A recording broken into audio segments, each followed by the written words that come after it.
Setelah itu masuklah pada masa 2 week waiting, masa yang paling mendebarkan ya untuk kita yang lagi IVF. Di masa ini aku lumayan bed rest saat itu. Aku menjaga aktivitas, aku batasi banget, aku lebih banyak berada di atas kasur, kalau sholat juga di kasur gitu kan. Terus aku banyak makan buah. Ya lumayan overthinking lah saat itu karena IVF pertama ya. Tapi qadarullah di IVF pertama ini aku hasilnya negatif, jadi aku gagal gitu. Bahkan di hari H yang aku test pack itu, aku udah mens itu siang atau sorenya. Sedih deh. Ya begitulah. Akhirnya kita fail dan kita masih punya satu telur yang tersisa yang dibekukan. Kita udah nggak pakai lama. Tapi setelah gagal itu akhirnya kita dapat 1 kali free konsultasi gitu ke dokternya untuk menganalisa. Nggak dokternya juga nggak ngasih tahu sih kenapa kalau gagal, cuman ya kita ngobrol-ngobrol aja lah, gimana plan kedepannya, terus kita juga tanya kenapa ya kira-kira, terus apa yang bisa meningkatkan chance kita ke depan, karena telurnya juga cuma satu, tinggal satu gitu. Akhirnya aku langsung putuskan waktu konsultasi sama dokternya kalau aku ingin langsung lanjut aja lah gitu. Akhirnya 3 bulan setelah aku gagal itu aku menuju ke IVF ku yang kedua dengan satu embrio yang tersisa.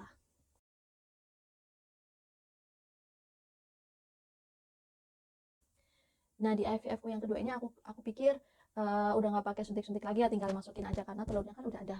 Tetapi ternyata aku tetap harus suntik-suntik lagi tuh 1 bulan untuk bukan untuk menghasilkan telurnya, tapi untuk mempersiapkan rahimku supaya siap untuk dapat embrio itu, itulah pokoknya. Dan di IVF yang kedua ini dokternya menyarankan untuk melakukan akupuntur, mungkin bisa meningkatkan rate sukses. Akhirnya aku akupuntur sekitar 3 atau 4 kali gitu di sini. Satu kali datang itu harganya 50 pound, sekitar 1 juta, dan aku melakukannya 3 kali, dan akupunturnya itu seluruh badan gitu. Terus ada juga metode akupuntur yang pakai listrik, jadi ketika jarumnya itu dimasukin, terus jarumnya tuh kayak dialiri listrik pakai kabel-kabel gitulah. Dan menurut aku akupuntur itu sakit karena kita kan udah disuntik tuh tiap hari di perut, itu cuma 1 kali, kalau akupuntur ditusuknya banyak dan menurut aku itu tetap sakit. Itulah pokoknya. Habis itu akhirnya setelah 1 bulan suntik-suntik lagi, akhirnya dinding rahim aku kayaknya udah cocok nih untuk dimasukkan embrio. Akhirnya diputuskan untuk menjalani embrio transfer yang kedua.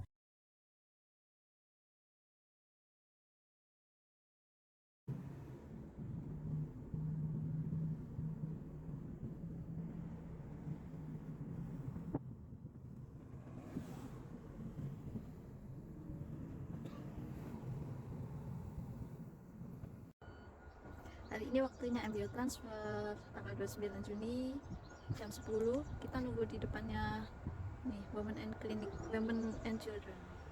Nanti tempatnya di sebelah sana. Nunggu di telepon. Hari ini dingin ya Mas Febri? Ya, dikit. Semoga lancar. Nanti kira-kira prosesnya katanya 2 jam. Jadi Mas Febri nanti bisa nunggu di kos sini.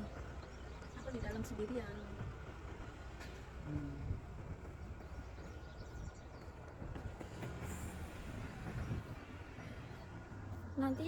Nanti pulangnya Mas jemput di sana, di belakang sana. Ya, biasanya. Naik Uber juga. Di Mas pesan. Semoga di sini sudah bisa di sini ya Mas, klinik ini ya.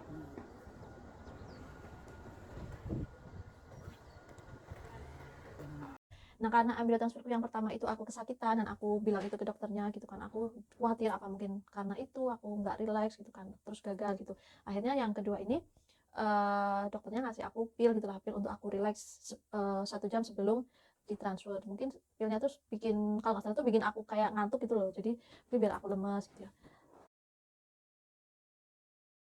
Tapi pada kenyataannya waktu embrio transfer pun aku masih sakit yang kedua itu. Udahlah akhirnya aku tahan-tahan aja itu sambil berdoa bismillah, ya Allah, ini adalah embrio yang terakhir yang tersisa maksudnya, jadilah bismillah.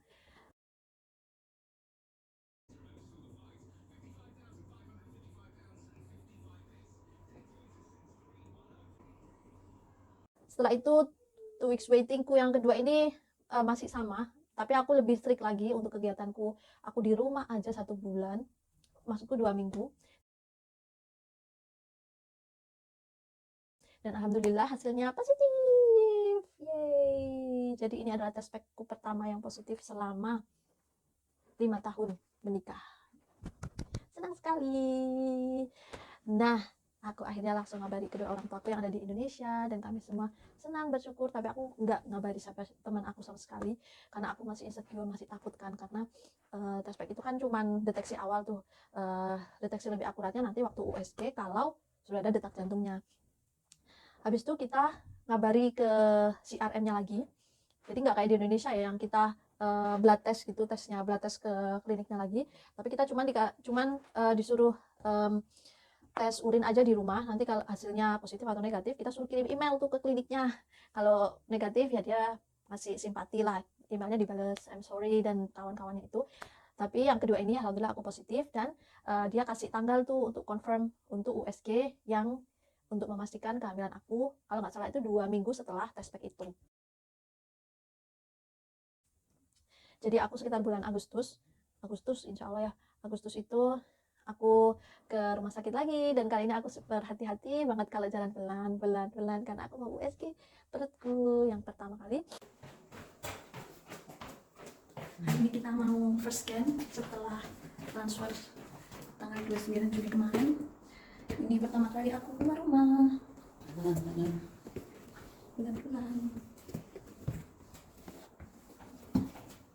Pertama kali aku keluar rumah setelah 1 bulan. Pertama kali dress up setelah 1 bulan. Akhirnya menghirup udara di luar kamar. Sudah pesan Uber. Hari ini tanggal 2 Agustus. Nanti appointmentnya jam 2.20.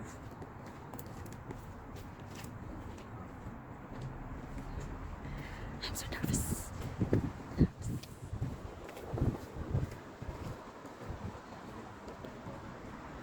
Dan Uber beneran sebulan gak kemana-mana, gak keluar dari ini, keluar rumah.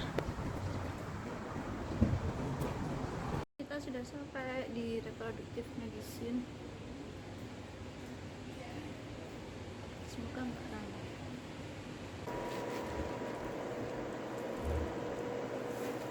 Did you stop and start again? No. That's why it's a bit big, that's all. That's a bit big. Can I just turn it down? This one, the 2D. You want it? If you want to. Have a look so you can see the whole uterus and make sure it's in. That's it, take a picture there just so you can see it's actually in the uterus. in the uterus. You can see the cervix and that, which it is. It's in where it should be. And then just go. There we go. Can you see the face heartbeat? Yeah, I do. Yeah, can you see here? Yeah. It's moving. Oh, Yeah. that's the heartbeat. Oh really? So The that's heartbeat. really good. This? Yeah.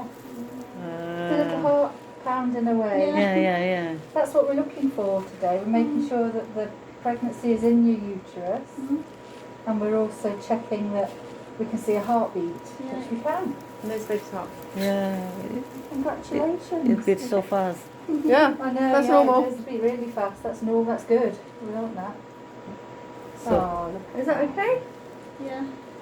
at some measurements now. Dan alhamdulillah saat itu sudah ada detak jantungnya. Senang sekali. Senang sekali. Aku juga foto dulu sama susternya sambil bawa scannya itu, foto scannya, dan aku bilang makasih gitulah.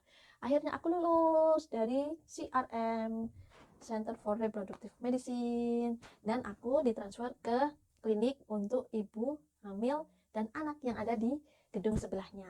Yeay, alhamdulillah kita sudah first scan dan alhamdulillah hasilnya baik semua. And we need to say goodbye to our CRM building, this building yang sudah menemani aku selama 1,5 tahun. Alhamdulillah tadi scannya lancar semua. Terus ini gambarnya, gambar adik bayi. Hopefully everything okay after this. So setelah ini kita harus hubungi GP untuk janjian sama midwife. Jadi ini hari terakhir kita ke CRM.